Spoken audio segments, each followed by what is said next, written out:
Lors d'une patrouille de routine, les gardes-côtes ont remarqué un mouvement sur une île considérée comme totalement inhabitée.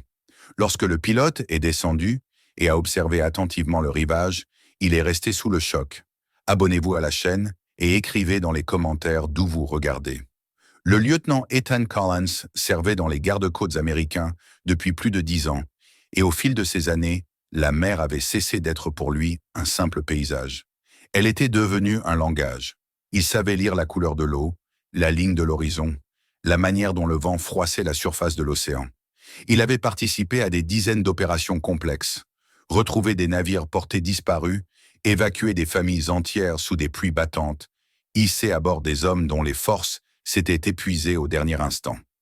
L'expérience avait forgé chez lui une vigilance calme, presque silencieuse, une attention permanente aux détails que d'autres finissaient par ne plus voir. Ce matin-là, pourtant, rien ne laissait présager que ce vol s'inscrirait dans sa mémoire comme tant d'autres missions difficiles. Il s'agissait d'une patrouille de routine au-dessus du Pacifique, un itinéraire connu, répété des dizaines de fois. Les conditions météorologiques étaient stables, l'air relativement calme, les instruments affichaient des données rassurantes. L'équipage évoluait dans cette atmosphère particulière des missions ordinaires, où chacun accomplit ses tâches avec sérieux, mais sans tension excessive, convaincu que le retour à la base se fera sans incident. Le rotor de l'hélicoptère fendait l'air de façon régulière, tandis que l'appareil suivait sa trajectoire programmée. Les échanges entre les membres d'équipage étaient brefs, professionnels, presque mécaniques. Ethan observait l'océan défiler sous eux, alternance infinie de bleu et de reflets métalliques. Dans ce genre de vol, le danger résidait précisément dans la routine, dans la tentation de laisser l'esprit s'égarer. Il se forçait donc à rester concentré, fidèle à cette discipline intérieure qu'il avait déjà sauvée plus d'une fois. Leur route passait à proximité de l'île de Maro, un minuscule îlot corallien situé à près de 100 milles du plus proche archipel habité. Ethan la connaissait bien. Du moins, il connaissait son absence de vie. Depuis toujours, cette île était considérée comme inhabitée, ignorée des touristes, évitée par les bateaux. Elle n'offrait rien d'autre qu'une bande de sable blanc, quelques palmiers clairsemés et une impression persistante d'abandon. Chaque fois que l'hélicoptère survolait cet endroit, le spectacle était identique, immuable, presque figé dans le temps. Lorsque l'appareil longea la côte de Maro, Ethan posa sur elle un regard distrait, semblable à ceux qu'il avait déjà portés tant de fois. Il parcourut la plage des yeux, notant machinalement la courbe du rivage, la lisière des arbres, les vagues qui venaient à mourir sur le sable. Puis, sans qu'il sache immédiatement pourquoi, son attention se figea. Quelque chose avait bougé. Ce n'était rien de net, rien d'évident. Un mouvement furtif, à peine perceptible, près de la ligne des palmiers. L'espace d'une seconde, Ethan pensa à une illusion, à un jeu d'ombre provoqué par la lumière du soleil ou par le passage de l'hélicoptère. Il se dit qu'il devait s'agir d'un oiseau, ou simplement de son imagination, stimulé par des années à attendre l'imprévu là où il n'existait pas. Pourtant, il continua de regarder. Cette infime hésitation, ce doute persistant, faisait partie de lui. Il savait que les situations les plus graves commençaient souvent par une sensation similaire, un détail qui refuse de se laisser oublier. Il scruta à nouveau la plage, cette fois avec l'attention d'un officier conscient que l'erreur pouvait coûter des vies. C'est alors qu'il la vit. Sur le sable immaculé, légèrement en retrait de la ligne d'eau, se dessinait une inscription. Les lettres étaient à grandes, irrégulières, tracées avec maladresse mais détermination. Même depuis cette altitude, le message était lisible, sans ambiguïté. SOS. Le cœur d'Ethan se serra instantanément. Cette simple combinaison de lettres suffisait à transformer un vol banal en une situation critique. Une inscription de cette taille ne pouvait être le fruit du hasard. Elle avait été réalisée avec l'espoir désespéré d'être vue depuis le ciel. Quelqu'un sur cette île que tous croyaient déserte attendait de l'aide. Sans perdre de temps, Ethan donna l'ordre de réduire l'altitude et de faire un cercle au-dessus de l'île. L'hélicoptère amorça sa manœuvre, et à mesure qu'il descendait, les détails devinrent plus clairs. Le mouvement aperçu plus tôt n'était pas une illusion. 3 silhouettes humaines émergèrent de l'ombre des palmiers et se mirent à courir vers la plage. Elles agitaient les bras avec une énergie désespérée, comme si chaque geste devait compenser des jours, peut-être des semaines de silence. À mesure que la distance diminuait, Ethan distingua leur apparence. Leur corps semblait anormalement maigre, leurs mouvements lents, presque douloureux. Ce n'étaient pas des personnes en bonne santé appelant un hélicoptère par curiosité. C'étaient des survivants, et leur état témoignait d'un combat prolongé contre la faim, la soif et l'épuisement. Près du rivage, légèrement sur le côté, se trouvait une petite embarcation tirée hors de l'eau. Elle paraissait fragile, abandonnée, comme un dernier espoir qui n'avait pas tenu ses promesses. Ethan comprit aussitôt que ces personnes n'étaient pas venues sur l'île par choix. Elles y avaient été contraintes, piégées par les circonstances, sans moyen évident de repartir. L'hélicoptère poursuivit son cercle tandis qu'Ethan évaluait la situation avec la rapidité imposée par l'urgence. Chaque élément confirmait son intuition initiale. L'île de Maro n'offrait aucune ressource durable. Pas de source d'eau douce, pas d'abri naturel contre le soleil ou les tempêtes. Ceux qui s'y trouvaient avaient survécu contre toute attente, mais à un prix terrible. Ethan sentit le poids de la responsabilité s'abattre sur lui. Repérer un signal de détresse était une chose. Décider de la meilleure manière d'intervenir en était une autre. Il savait que les minutes à venir seraient décisives, que chaque choix aurait des conséquences irréversibles. Tandis que l'hélicoptère continuait de survoler l'île, il leva les yeux vers l'horizon. Au loin, imperceptiblement encore, la lumière semblait changer, comme si le ciel lui-même préparait une épreuve supplémentaire. Sans le savoir encore, cette observation allait transformer ce qui avait commencé comme une simple patrouille en une opération où chaque seconde compterait et où la frontière entre le salut et la tragédie se ferait dangereusement mince. À mesure que l'hélicoptère descendait, l'île de Maro cessait d'être ce simple point de sable, aperçu d'en haut pour devenir un lieu concret, rude et hostile. Ce que la distance avait d'abord dissimulé apparaissait désormais avec une clarté inquiétante. L'îlot était plus petit encore qu'Ethan ne l'avait imaginé, exposé sans défense au vent et au soleil, comme un fragment de terre oublié au milieu de l'immensité du Pacifique. Aucune élévation, aucun relief capable d'offrir une protection naturelle. Tout semblait fragile, provisoire, menacé à chaque instant par l'océan qui l'entourait. En se rapprochant du centre de l'île, Ethan distingua une structure grossière, à peine visible depuis le ciel, mais indéniablement artificielle. Il s'agissait d'un abri rudimentaire, assemblé avec ce que la mer avait bien voulu rejeter sur le rivage. Des morceaux de bois flottaient, des lambeaux de tissu, des fragments de plastique formaient une sorte de hutte fragile, penchée, presque dérisoire face à la force des éléments. Pourtant, cette construction improvisée racontait une histoire de persévérance, de jours et de nuits passés à tenter de se protéger du soleil brûlant et des pluies soudaines. Ethan comprit alors que ces personnes n'avaient pas simplement attendu l'aide, elles s'étaient battues pour rester en vie. L'île ne possédait aucune source d'eau douce visible, aucun signe de végétation comestible. Survivre ici relevait de l'exploit. Chaque goutte d'eau avait dû être récupérée lors des rares averses, chaque parcelle de nourriture trouvée au prix d'efforts incessants. Ce constat renforça le sentiment d'urgence qui montait en lui. Son regard se porta à nouveau sur les 3 silhouettes regroupées sur la plage. À cette distance, leur état apparaissait encore plus alarmant. Ils semblaient épuisés jusqu'à l'extrême limite de leur force. Leurs gestes étaient lents, imprécis, comme si le simple fait de rester debout leur demandait une énergie qu'ils n'avaient presque plus. Parmi eux, une femme attira immédiatement l'attention d'Ethan. Elle se tenait légèrement en retrait, soutenue par les 2 autres, son corps semblant prêt à céder à tout instant. L'expérience d'Ethan lui permettait de reconnaître les signes avant-coureurs d'un effondrement physique. Déshydratation sévère, hypoglycémie, épuisement extrême. Dans de telles conditions, l'organisme pouvait lâcher sans prévenir. Chaque minute passée sur cette île augmentait le risque que l'un d'eux ne survive pas jusqu'au lendemain. Alors qu'il s'apprêtait à ordonner les premières manœuvres en vue d'une évacuation, quelque chose attira son attention à l'horizon. Là où le ciel était encore clair, quelques instants plus tôt, une masse sombre commençait à se former. Les nuages s'épaississaient rapidement, gagnant en densité et en hauteur. Le contraste avec la lumière environnante était saisissant. L'air semblait changer, devenant plus lourd, plus instable. Le pilote confirma ce qu'Ethan redoutait déjà. Une importante cellule orageuse approchait par l'ouest. Le vent commençait à se renforcer, secouant légèrement l'hélicoptère.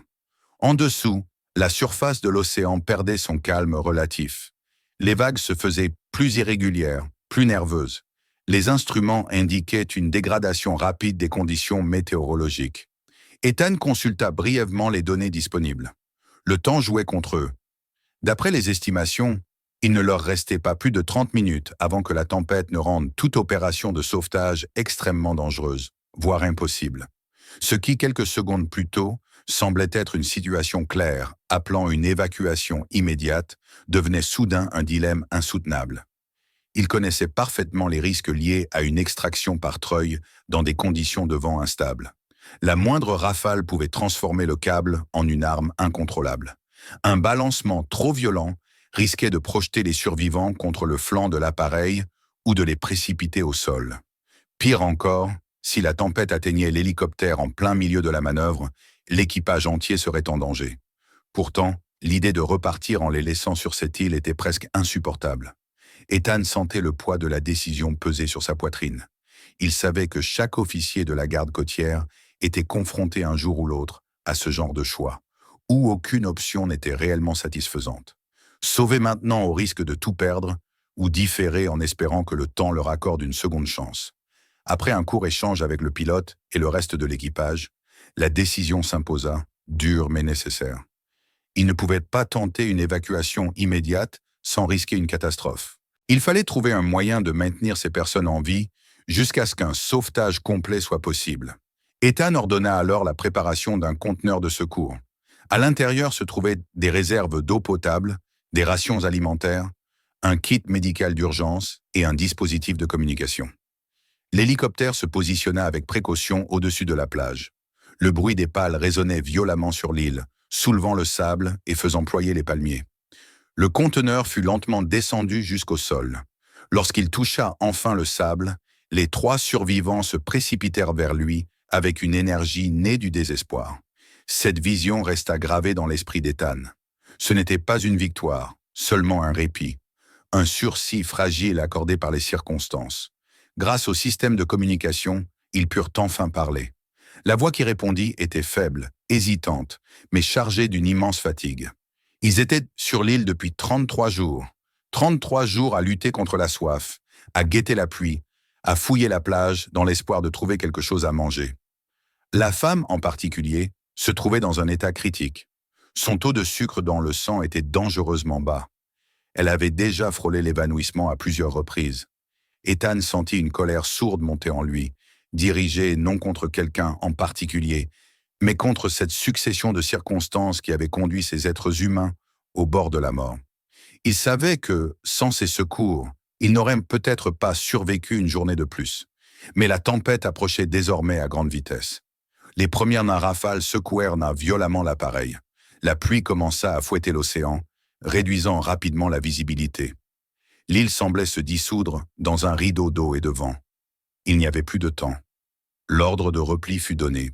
Alors que l'hélicoptère prenait de l'altitude et s'éloignait, Ethan jeta un dernier regard vers la plage. Il aperçut les 3 silhouettes serrées les unes contre les autres, abritées tant bien que mal près du conteneur de secours. Cette image, simple et terrible, s'imprima profondément en lui. Le retour vers la base se fit dans un silence lourd. La tempête engloutissait peu à peu l'horizon derrière eux. Ethan savait que cette nuit serait longue, hantée par une seule question obsédante. Tiendrait-il jusqu'au matin? Le vol de retour vers la base se déroula dans une atmosphère pesante, presque irréelle. À l'intérieur de l'hélicoptère, le bruit régulier des instruments et le martèlement du vent contre la carlingue étaient les seuls sons qui rompèrent le silence. Personne ne parlait. Chacun, à sa manière, repassait mentalement les images laissées derrière lui sur l'île de Maro. Ethan, assis à sa place, fixait un point invisible devant lui, le regard chargé d'une tension qu'il ne cherchait même plus à dissimuler. Il savait que la décision prise était conforme au protocole, qu'aucun commandant responsable n'aurait risqué une évacuation complète dans de telles conditions météorologiques. Et pourtant, cette certitude professionnelle n'apaisait en rien le poids qui pesait sur sa conscience. Les visages amaigris, les gestes maladroits, la femme à peine capable de se tenir debout, tout cela revenait sans cesse dans son esprit. Il se demandait si l'eau et les rations suffiraient, Si le conteneur n'avait pas été endommagé par le vent, si la tempête ne détruirait pas le fragile abri qu'ils avaient aperçu. La nuit tomba rapidement, avalant le Pacifique dans une obscurité profonde. La tempête, loin de s'affaiblir, gagna en violence. À la base, les rafales faisaient vibrer les structures, et la pluie tombait avec une régularité implacable. Ethan resta longtemps éveillé, incapable de trouver le repos. Chaque minute qui passait semblait étirer le temps, comme si l'attente elle-même devenait une épreuve. Il savait que, sur l'île, les 3 survivants affrontaient cette même nuit avec des forces bien moindres. L'idée qu'ils puissent être exposés à ces éléments, même avec le conteneur de secours, le tourmentait. Il imaginait le vent arrachant les morceaux de leur abri, la pluie battante transformant le sable en une boue froide, la fatigue accumulée rendant chaque mouvement douloureux. Il se demandait si la femme, déjà si affaiblie, parviendrait à rester consciente jusqu'au matin. Malgré la violence de la tempête, les gardes-côtes ne restèrent pas inactifs. Dès que les conditions le permirent, des survols nocturnes furent organisés afin de larguer de l'eau supplémentaire. Ces missions n'avaient rien d'héroïque au sens romanesque du terme. Elles étaient techniques, risquées, limitées par la visibilité et le vent. Mais chaque cargaison larguée représentait une chance de plus pour ceux qui luttaient sur l'île. Ethan participa à la coordination de ces efforts, animé par une détermination froide, presque silencieuse. Au fil des heures, la tempête commença lentement à perdre de son intensité. À l'aube, le ciel demeurait chargé de nuages, mais la pluie s'était apaisée et le vent, bien que toujours présent, ne hurlait plus avec la même fureur. Ethan se rendit sur le tarmac bien avant l'heure prévue, le regard tourné vers l'horizon comme s'il pouvait déjà apercevoir l'île. Lorsque les conditions furent jugées suffisamment sûres, l'ordre de décollage fut donné sans hésitation. Il n'y avait plus de temps à perdre. Chaque minute comptait désormais doublement. L'hélicoptère s'éleva dans un air encore lourd d'humidité et l'océan apparut en dessous d'eux, agité mais praticable. Ethan ressentit un mélange de tension et d'espoir. Cette fois, ils allaient les ramener. À mesure qu'ils approchèrent de l'île de Marrow, son cœur battait plus fort. Lorsqu'elle apparut enfin à l'horizon, intacte malgré la nuit de tempête, un premier soulagement l'envahit. Mais ce soulagement fut de courte durée. En se rapprochant, il distingua les silhouettes sur la plage. Elles étaient toujours là, vivantes. Pourtant, leur état semblait encore plus préoccupant que la veille. Les 3 personnes se tenaient à proximité du conteneur de secours. Leurs mouvements étaient lents, presque mécaniques. Leurs visages paraissaient gris, creusés par la fatigue et la déshydratation. La femme, soutenue par les 2 autres, semblait sur le point de s'effondrer. Il était évident que leurs forces s'étaient encore amenuisées pendant la nuit. Ils avaient tenu, mais à quel prix? Ethan n'hésita plus une seconde. Il donna les instructions pour lancer l'évacuation. Cette fois, les conditions permettaient l'utilisation du treuil, bien que chaque manœuvre exigeât une précision absolue. Le vent, encore capricieux, imposait une vigilance constante. L'équipage agissait avec une concentration extrême, conscient que la moindre erreur pouvait être fatale. Le premier survivant fut hissé à bord avec une lenteur calculée. Son corps semblait presque sans poids, comme vidé de toute énergie. Dès qu'il fut en sécurité, les secours médicaux commencèrent, administrant des fluides et surveillant ses signes vitaux. Le deuxième suivit peu après, tout aussi affaibli, mais encore conscient. Lorsque vint le tour de la femme, la situation devint critique. Elle perdit presque connaissance avant même que le câble ne soit fixé. Son corps semblait abandonner toute résistance, comme s'il avait atteint ses limites. Les sauveteurs agirent avec une délicatesse extrême, conscients de sa fragilité. Le moment où elle quitta enfin le sol fut suspendu dans un silence tendu. À bord, les médecins intervinrent immédiatement, luttant pour stabiliser son état. Quand le dernier survivant fut enfin en sécurité dans l'hélicoptère, Ethan sentit une pression immense se relâcher en lui. Il inspira profondément pour la première fois depuis ce qui lui sembla une éternité. Mais le plus dur n'était pas encore derrière eux. Le vol jusqu'au continent s'annonçait long, et l'état de la femme restait alarmant. Pendant le trajet, l'hélicoptère semblait avancer avec une lenteur exaspérante. Les médecins travaillaient sans relâche, administrant des solutions sucrées, surveillant les constantes, ajustant chaque geste à la fragilité de leurs patients. Peu à peu, des signes encourageants apparurent. La respiration de la femme se stabilisa légèrement. Ses paupières frémirent, preuve ténue mais précieuse que son corps répondait encore aux soins. Ethan observait la scène en silence. Il savait que, même si la situation s'améliorait, rien n'était encore gagné. Mais une chose était certaine. Ils avaient survécu à la nuit, à la tempête, à l'attente. Désormais, l'île de Maro s'éloignait derrière eux, et avec elle, les 33 jours de lutte acharnée contre l'océan et le désespoir. Le véritable combat, celui du retour à la vie, ne faisait que commencer. Lorsque l'hélicoptère se posa enfin sur le tarmac du continent, la tension accumulée au fil des heures sembla se dissiper d'un seul coup, laissant place à une fatigue profonde. Les portes s'ouvrirent presque aussitôt et les équipes médicales prirent le relais avec une efficacité silencieuse.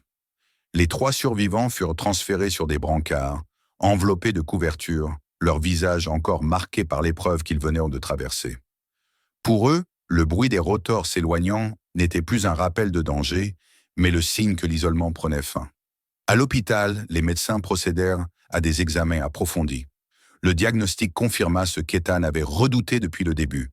Une déshydratation sévère, une perte de poids extrême, des brûlures causées par le soleil et plusieurs infections dues aux conditions insalubres.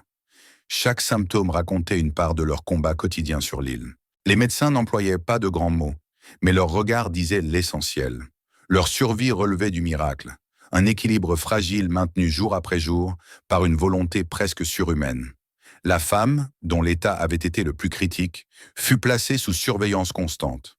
Son taux de glucose avait dangereusement chuté et son organisme avait puisé dans ses dernières réserves pour continuer à fonctionner.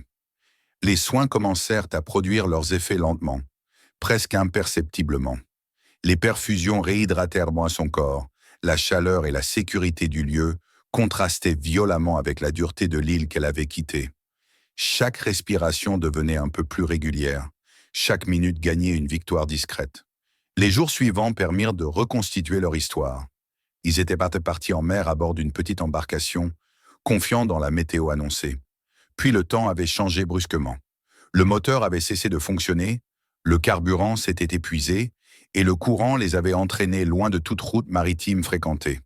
Ils avaient dérivé sans pouvoir contrôler leur direction, jusqu'à apercevoir, au bout de plusieurs jours d'errance, la silhouette de l'île de Maro. Ils avaient débarqué avec l'espoir qu'elle ne serait qu'une étape, un refuge temporaire. Mais les jours s'étaient transformés en semaines. Sur l'île, chaque lever de soleil avait marqué le début d'une nouvelle lutte. Trouver de l'eau était devenu une obsession permanente. Ils avaient récupéré l'eau de pluie comme ils le pouvaient, utilisant des morceaux de tissu, des récipients improvisés. La nourriture, rare et incertaine, provenait de ce que la mer offrait parfois ou de petits animaux qu'ils parvenaient à attraper. Le corps s'affaiblissait inexorablement, mais l'esprit refusait de céder. L'idée d'être repéré un jour les maintenait en mouvement, les poussant à tracer cette inscription sur le sable, encore et encore malgré la fatigue. Ethan rendit visite aux survivants lorsqu'ils furent suffisamment rétablis pour recevoir des visiteurs. Il entra dans la chambre avec une certaine retenue, comme s'il craignait de troubler un équilibre encore fragile. Lorsqu'ils le reconnurent, leurs regards se remplirent d'une émotion silencieuse. Il n'y eut pas de grandes déclarations, pas de discours héroïques, seulement des mots simples, chargés d'une gratitude profonde. Ethan se contenta d'écouter, conscient que ce moment leur appartenait. Il observa la femme, désormais consciente, parler d'une voix encore faible mais déterminée. Elle racontait la peur de s'endormir sans savoir si elle se réveillerait, la difficulté de se lever chaque matin quand le corps refusait d'obéir. Il comprit alors que le véritable sauvetage ne s'était pas joué uniquement lors de l'évacuation, mais dans chaque décision prise sur l'île, chaque geste accompli pour tenir un jour de plus. En quittant l'hôpital, Ethan ressentit une forme de soulagement qu'il n'avait pas connu depuis longtemps.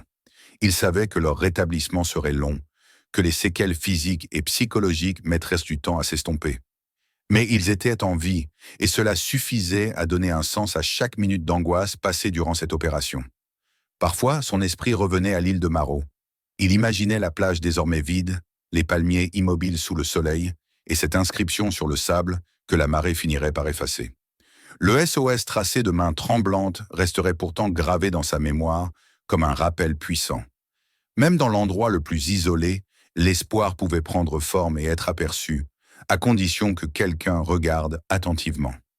Cette mission n'était qu'une parmi tant d'autres dans la carrière d'Ethan, mais elle lui avait laissé une certitude durable. La frontière entre la vie et la mort se joue souvent sur des détails, sur une vigilance maintenue malgré la routine, sur la capacité à ne pas détourner le regard.